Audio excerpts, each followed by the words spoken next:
मेरा दुनिया उजाड़ दिया संजय सिंह समझ। मेरे लड़की को मार डाला संजय सिंह समझ।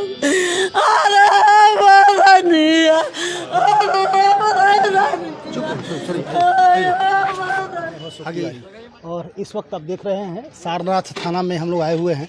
और जैसे कि आकांक्षा दुबे का जो घटना था, खुदकुशी कर ली थी होटल में, उस पर छानबीन चल रही है। पुलिस इन्वेस्टिगेशन अपने स्तर से कर रही है। तमाम जितने भी यूनिट ठहरे हुए थे होटल में, तमाम लोगों से पूछताछ चल रही है। और एसपी महोदय आए हुए हैं।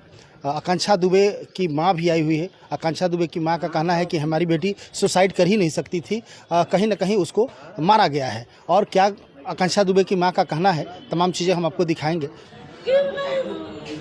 मेरे रानी को मारा, मेरे रानी को सब लोग मार डाले। समर सिंह संजय सिंह ने मेरी लड़की को मार डाला।